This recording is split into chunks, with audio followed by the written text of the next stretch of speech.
Assalamualaikum warahmatullahi wabarakatuh. Kami perwakilan dari kelompok seni tari 12.6 yang beranggotakan Aliyah Asari, Anggun Mailani, Arini Auletu Zain, Cika Atalia, Keisha Rintesanita, Olivia Adianto, Sevilla Maulidia, dan Syifa Aulia ingin memaparkan sedikit materi tentang seni tari Sunda. Pengertian dari tari Sunda yaitu tradisi tari yang merupakan bagian dari ritual, ekspresi seni, serta hiburan dan perilaku sosial di kalangan masyarakat Sunda di Indonesia. Tari Sunda biasanya ceria, dinamis, dan ekspresif dengan gerakan mengalir yang selaras dengan ketukan kendang yang diiringi oleh musik gamelan dan degung. Unsur-unsur seni tari. Yang pertama, ada gerak. Dalam tari Sunda, gerakan ini bisa berupa gerak murni yang mengutamakan keindahan atau gerak maknawi yang mengandung arti tertentu. Yang kedua, ada ruang, tempat penari bergerak dan berhubungan dengan desain gerak serta koreografi.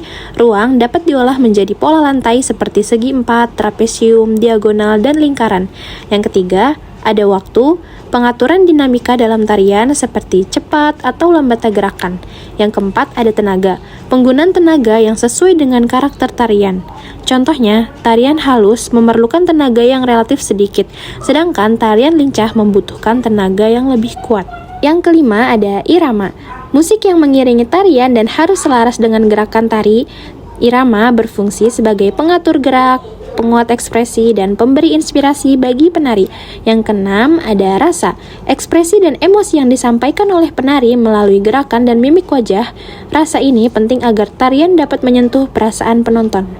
Gerak dasar tari terbagi menjadi 4 bagian. Yang pertama ada gerak kaki.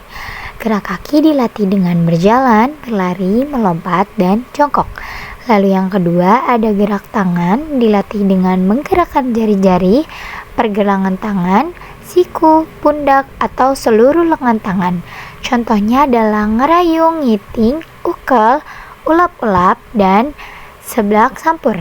Yang ketiga ada gerak kepala, dilatih dengan menggunakan dan mengadahkan kepala, memutar kepala ke kanan dan ke kiri, menggelengkan kepala, memiringkan kepala ke kanan dan ke kiri, serta menoleh multe ke kanan dan ke kiri.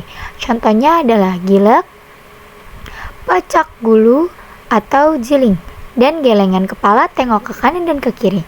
Lalu yang terakhir ada gerak badan atau tubuh, dilatih dengan membusungkan dada, memiringkan badan ke kanan dan ke kiri. Dengan bertumpu pada pinggul atau pinggang, membungkukkan badan ke depan dan ke belakang, memutar pinggang ke kanan dan ke kiri, memutar dada ke kanan dan ke kiri, serta muluk-mulukan badan.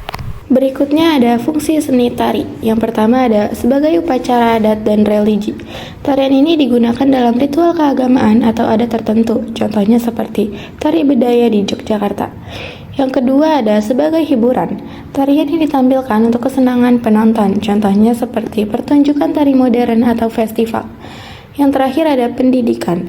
Tari sebagai media untuk memperkenalkan budaya dan nilai-nilai kehidupan. Bentuk penyajian tari terdiri dari 3 bentuk. Yang pertama ada tari tunggal, tarian yang dibawakan oleh satu orang penari. Contohnya adalah tari Ratu Griani. Yang kedua, tari berpasangan, tarian yang dibawakan oleh 2 orang penari. Dan yang ketiga ada tari kelompok, tarian yang dibawakan oleh lebih dari 1 orang penari.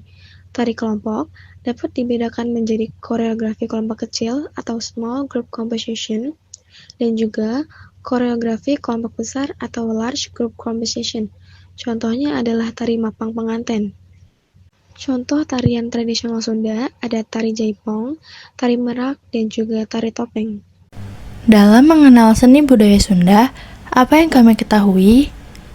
Kami mengetahui bahwa tari seni budaya Sunda adalah warisan budaya Jawa Barat yang khas dengan gerakan anggun dan musik pengiring seperti gamelan degung dan kendang pencak.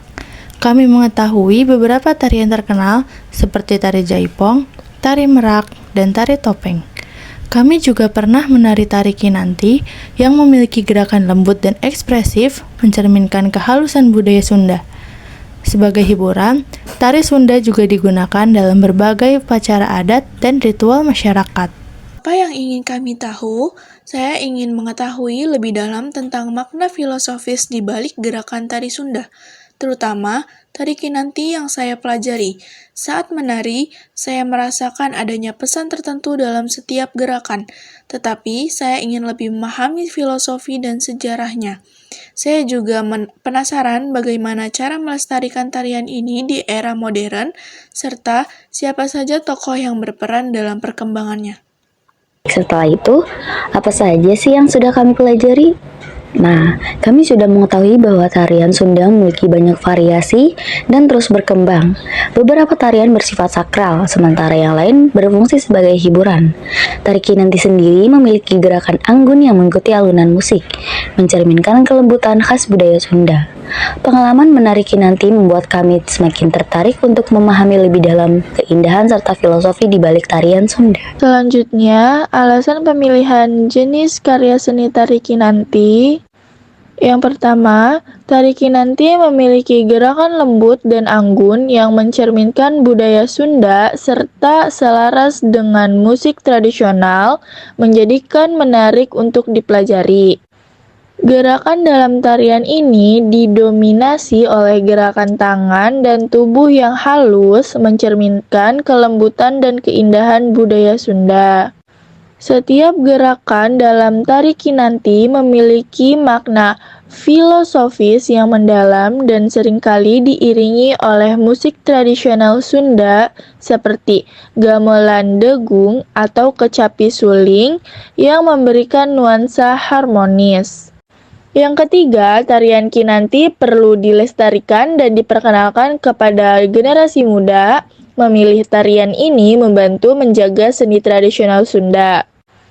Pelestarian tari Kinanti sangat penting untuk menjaga warisan budaya Sunda agar tidak tergerus oleh perkembangan zaman. Selain itu, memilih untuk melestarikan tari Kinanti berarti turut menjaga identitas budaya Sunda di tengah arus globalisasi. Upaya ini dapat dilakukan melalui pendidikan seni di sekolah, workshop tari, hingga pertunjukan budaya yang melibatkan anak muda. Dengan cara ini, tari Kinanti tidak hanya hidup sebagai warisan sejarah, tetapi juga tetap relevan dan dikenal di kalangan generasi sekarang dan yang akan datang. Dan yang terakhir, tari Kinanti memiliki kostum dan tata rias khas yang mencerminkan budaya Sunda, menambah nilai estetika dan memperkaya pertunjukan seni. Sekian sedikit pemaparan materi dari kelompok seni tari. Terima kasih.